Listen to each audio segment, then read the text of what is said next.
Hello, सुप्रभात सभी को। एक बार जोर से नारा लगाएंगे, बोलिए भारत माता की जय, भारत माता की जय, भारत माता की जय। आदरणीय प्राचार्य महोदय, सम्मानीय शिक्षकगण और बहुत ही प्यारे बच्चों, आज बहुत ही खुशी का अवसर है कि हम सब यहाँ पर 2 दिवस मनाने जा रहे हैं। एक तो हमारे स्वामी दयानंद सरस्वती जो आर्य समाज के संस्थापक रहे हैं, और महिला दिवस, अंतर्राष्ट्रीय महिला दिवस।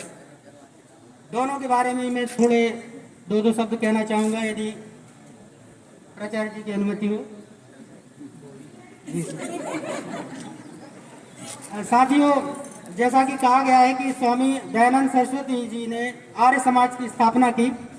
8 मार्च को ही उनका जन्म दिवस, और उस दिन ही शिवरात्रि थी, तो उनका नाम मूल शंकर पड़ा।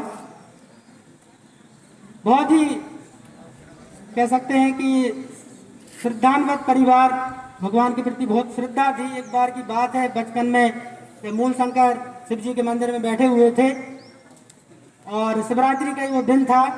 देखते क्या है कि जो भी प्रसाद भगवान शिव को चढ़ाया गया था वो चूहे और चींटियां खा रहे थे। उनके मन में विचार कौंधा कि जो भगवान अपनी खुद की रक्षा नहीं कर सकता, उसके ऊपर चींटियां और चूहे चढ़ रहे हैं, तो दूसरों की कैसे रक्षा करेगा। एक विचार आया एक बालक के मन में, और तभी उनको ये लगा कि शायद कहीं ना कहीं कुछ त्रुटि है, शायद ये मूर्ति अपनी रक्षा नहीं कर सकती। और उसमें ये बात भी आई सामने कि विश्वास होता है। दयानंद सरस्वती अपनी जगह पर ठीक थे, लेकिन मैं थोड़ा सा संशोधन करना चाहूँगा कि मूर्तियाँ खंडित हो सकती है, विश्वास खंडित नहीं होना चाहिए। आपका विश्वास आपको आगे ले जाता है, ईश्वर है या नहीं ये मूल बात नहीं है। मूल बात यह है कि आपके अंदर उसके प्रति विश्वास है या नहीं। आज उनकी जयंती है, दयानंद सरस्वती जी की, जो मूर्ति पूजा का विरोध करते थे, और आज हम देख रहे हैं उनकी तस्वीर पर हम फूलमाला चढ़ा रहे हैं। यदि मूर्ति पूजा का विरोध है तो फिर ये मूर्ति या तस्वीर नहीं होना चाहिए।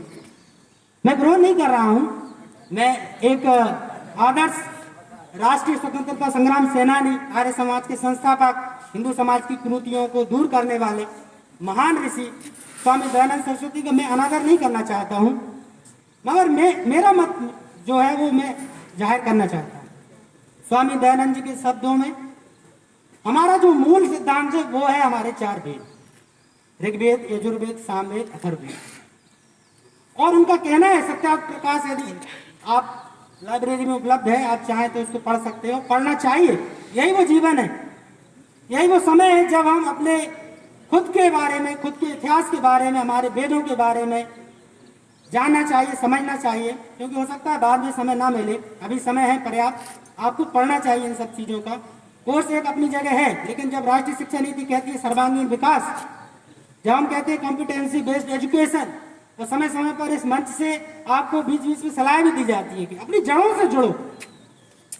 पेड़ कितना ही बड़ा हो, लेकिन यदि जड़ों से उसको खाद पानी नहीं मिलेगा, वो जीवित ज्यादा दिन नहीं रह पाएगा। और यदि ऊपर कट भी गया, जड़ें जीवित हैं, फिर से पनप जाएगा। तो हमारी जड़ें हमारे वेदों में, वेदों में तो ये तक कहा गया, हर एक शब्द को, हर एक श्लोक को, जैसे हमने कहा अस्तो मां सद्गमय, हमें असत्य से सत्य की ओर ले चलो, तमसो मां ज्योतिर्गमय, हमें अंधकार से, अज्ञान के अंधकार से ज्ञान के प्रकाश की ओर ले चलो। स्वामी विवेकानंद जी कहा करते थे कि अज्ञान अपने आप में कुछ नहीं है, अंधेरा अपने आप में कुछ नहीं है। हमने रोशनी नहीं की, प्रकाश का अभाव ही अंधेरा है। अज्ञान का तभी तक है जब तक हमें ज्ञान का प्रकाश नहीं मिला है। बुराई, कमजोरी ये तभी तक है जब तक कि अच्छाई और ताकत हमारे साथ नहीं रहती। सामने यदि कोई खतरा उत्पन्न होता है और हम आंखें बंद कर लेते हैं, तो इससे खतरा नहीं जाता। कुछ देर के लिए हम भ्रम की स्थिति में जी सकते हैं कि चलो खतरा टल गया है, लेकिन यदि हम उसका आंखें खोलकर सामना करेंगे, निश्चित ही यदि मैं कह सकता हूं कि जीत नहीं होगी तो कम से कम एक सम्मानजनक हार होगी। लेकिन आंखें बंद कर लेना खतरा देखकर, ये कहीं से भी उचित नहीं है। यही दयानंद सरस्वती जी का सिद्धांत। अब मैं महिला दिवस की बात करूंगा। नारियों के बारे में क्या कहा जाए, उन्होंने खुद हमें गढ़ा है। स्त्री माँ के रूप में, बहन के रूप में, या कह सकते हैं हर रिश्ते में बुआ है, चाची हैं, दादी हैं, नानी हैं, हर रिश्ते ने हमको संभाला है, पाला है, बड़ा किया है। और कोई भी हमारा जीवन का कोई भी क्षण उनके बिना अपूर्ण है, पूर्ण नहीं हो सकता। तो कुछ शब्द हैं जो मैं आज महिला दिवस के ऊपर आपके सामने प्रस्तुत करने जा रहा हूँ कि स्त्रियाँ कुछ भी बर्बाद नहीं होने देती। वो सहेजती हैं, संभालती हैं, ढकती हैं, बांधती हैं उम्मीद के आखिरी छोर तक।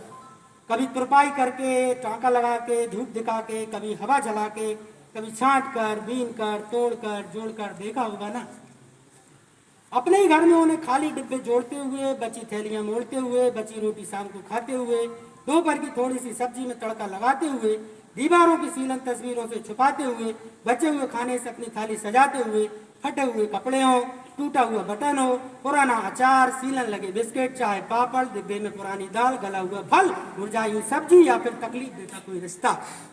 वो सहेजती हैं, संभालती हैं, ढकती हैं, बांधती हैं उम्मीद के आखिरी छोर तक। इसलिए आप अहमियत रखिए, उस दिन मुंह मोड़ेंगी तुम ढूंढ नहीं पाओगे। हमारे पास जब तक ये रहते हैं, ये रिश्ते रहते हैं, हम उनकी कदर नहीं करते। हमारे घर में बहन है, माँ है, बेटियां हैं, जब तक रहती हैं हम उनकी कदर नहीं करते।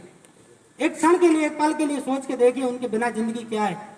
आपने खुद महसूस किया होगा, 4 दिन के लिए माँ मायके जाती हैं, मामा के घर में ऐसा कोहरा मच जाता है, 4-4 दिन के चाय के बर्तन पड़े रहते हैं झूठे हुए, और पूरे घर में मकड़ी के जाल, जो पेपर आया हुआ है वो उसी जगह पे पड़ा रहता है। ये सब पूरी दुनिया जितनी भी सुंदर दिख रही है तो उसके पीछे मातृशक्ति जिम्मेदार है। मातृशक्ति ही उसके लिए हम कह सकते हैं कि उनके बिना हम जीवन की कल्पना नहीं कर सकते।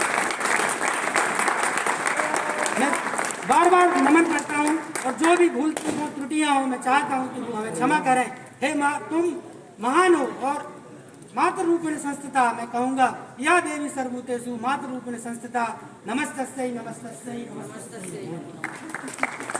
और सुमित्रानंदन पंत की पंक्तियों के साथ मैं अपनी वाणी को विराम देना चाहूँगा कि नारी तुम केवल श्रद्धा हो, विश्वास रजत नग पग तल में, क्यों स्रोत सी बहा करो, मानव के जीवन समतल में, मानव के जीवन। धन्यवाद। जय